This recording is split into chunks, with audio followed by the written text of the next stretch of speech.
বুদ্ধিয়ক কেঁকোৰা আৰু ধুৰন্ধৰ বগলীৰ কথা। এদিন এটা বগলী মাছেৰে ভৰপূৰ এটা পুখুৰীলৈ আহিল। মাছবোৰ ইমান ডাঙৰ আৰু নদকা যে সিহঁতক খাবলৈ বগলীৰ বৰ মন গ'ল।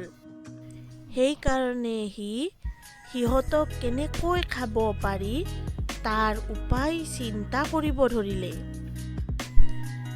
এদিন বিষাদ মনেৰে সি পুখুৰীটোৰ পাৰলৈ আহি এটা ঠেঙৰ ওপৰত থিয় হৈ কান্ধত গালখন পেলাই কিবা এটা চিন্তা কৰাৰ দৰে থাকিল। কিছু সময়ৰ পিছত মাছবোৰে সি মন মাৰি থকা কথাটো লক্ষ্য কৰি সুধিলে, তোমাক কিয় ইমান দুখ কৰি থকা যেন লাগিছে? বগলীটোৱে ক'লে, কথা এটা শুনিছোঁহে, ইয়াত বোলে অতি সোনকালে খৰাং হ'ব। মই বাৰু হাবিখন পাৰ হৈ সিপাৰত থকা ডাঙৰ পুখুৰীটোলৈ উৰি যাব পাৰিম, কিন্তু মোৰ দুখ লাগিছে যে পুখুৰীটো শুকাই গ'লে তহঁত ইয়াতে মৰিবিহঁক। বগলীৰ কথা শুনি মাছবোৰৰ উগুল থুগুল লাগিল। তাকে দেখি বগলীটোৰ মুখখন উজ্জ্বল হৈ উঠিল। সি ক'লে, মই এটা কথা ভাবিছোঁ, মই তহঁতক আটাইকে এটা এটাকৈ হাবিখন পাৰ কৰি সেই সিপাৰত থকা পুখুৰীটোলৈ লৈ যাব পাৰিম। সেই পুখুৰীটোতে এটা কেঁকোৰাও আছিল। সি কিন্তু যথেষ্ট বুদ্ধিয়ক আছিল। সি মাছবোৰক একাষৰীয়াকৈ মাতি আনি ক'লে, তহঁতে কেনেকৈ জানিলি যে সেই বগলীটোৱে তহঁতক সঁচা কথা কৈছে? তহঁতে তাক নকওঁ কিয় যে তহঁতৰ এটাক সেই পুখুৰীটো দেখুৱাই আনক, তেতিয়া গম পাবিহঁক সি সঁচা কৈছে নে মিছা কথা কৈছে। এই কথাত বগলীটো সন্মত হ'ল আৰু সিহঁতৰ মাজৰ পৰা মাছ এটাক ঠোঁটৰ মাজত লৈ গৈ সেই প্ৰকাণ্ড পুখুৰীটো দেখুৱাই আনিলেগৈ।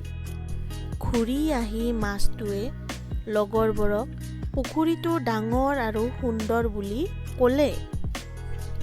তাকে দেখি বাকীবোৰ মাছে পুখুৰীটোলৈ যোৱাত সন্মতি প্ৰকাশ কৰিলে। বগলীটোৱে তাৰ পৰিকল্পনা কামত অহা যেন দেখা পাই ভাল পালে।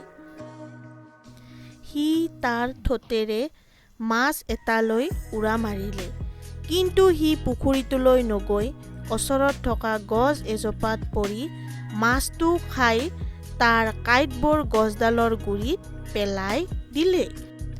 এইদৰে এটা এটাকৈ মাছ ধৰি আনি খাই তাৰ কাঁইটবোৰ গছডালৰ গুৰিত পেলাই যায়। এনেকৈ আনতে আৰু খাওঁতে খাওঁতে সেই পুখুৰীটোত আৰু মাছ এটাও নোহোৱা হ'লগৈ। ইয়াৰ পিছত তাৰ কেঁকোৰাটোৰ ওপৰত চকু পৰিল। সি কেঁকোৰাটোৰ ওচৰলৈ গৈ ক'ব ধৰিলে, তই জানো সেই পুখুৰীটোত থকা তোৰ বন্ধুবোৰৰ ওচৰলৈ যাব নোখোজ? কিন্তু বুদ্ধিয়ক কেঁকোৰাটোৱে এতিয়ালৈকে তাক বিশ্বাস কৰা নাছিল। সি ক'লে, সিহঁতৰ ওচৰলৈ যোৱাৰ মোৰো মন আছে, কিন্তু তোৰ ঠোঁটটোতকৈ মই বেছি ডাঙৰ। মই যাবলৈ হ'লে তোৰ দীঘল ডিঙিটোত বহি মোৰ হাতোৰা কেইটাৰে খামুচি ধৰিব লাগিব। দিবি জানো? হ'ব দে, বুলি বগলীটোৱে ক'লে। কেঁকোৰাটোৱে তাৰ ডিঙিত খামুচি ধৰি বহিবলৈ দি সি উৰা মাৰিলে। কিছু দূৰ যোৱাৰ পিছত বগলীটো গছ এজোপাত আহি পৰিলহি। কেঁকোৰাটোৱে তললৈ চাই মাছৰ কাঁইটৰ দম দেখি সি বগলীটোক সুধিলে, কিয় তই মোক পুখুৰীটোলৈহে নিয়াৰ কথা আছিল, এতিয়াচোন গছজোপালৈহে আনিলি। বগলীটোৱে এটা বদমাইচি হাঁহি মাৰি ক'লে, মই মাছবোৰ ইয়ালৈ আনি যেনেকৈ খালোঁ, তোকো তোৰ বন্ধুবোৰৰ নিচিনাকৈ খাবলৈহে ইয়ালৈ আনিছোঁ। তাৰ কথা শুনি কেঁকোৰাটোৰ খং উঠিল আৰু ক'লে, তোৰ এইটো বুদ্ধি, ঠিক আছে, ময়ো তোৰ ডিঙিটোত খামুচি ধৰি আছো নহয়। মই যদি এতিয়া তোৰ ডিঙিটো ছিঙি দিওঁ, ভাবি চাচোন এবাৰ তোৰ কি গতি হ'ব। বগলীটোৰ ভয় লাগিল আৰু তৎক্ষণাত তাক সেই ডাঙৰ পুখুৰীটোলৈ লৈ গ'ল। যেতিয়া সিহঁত পুখুৰীটোৰ ওপৰ পালেগৈ, তেতিয়া কেঁকোৰাটোৱে বগলীটোৰ ডিঙিটো চেপি ধৰি ছিঙি পেলালে। বগলীটো এটা ডাঙৰ শব্দ কৰি পুখুৰীটোত ধুপুচকৈ পৰি গ'ল।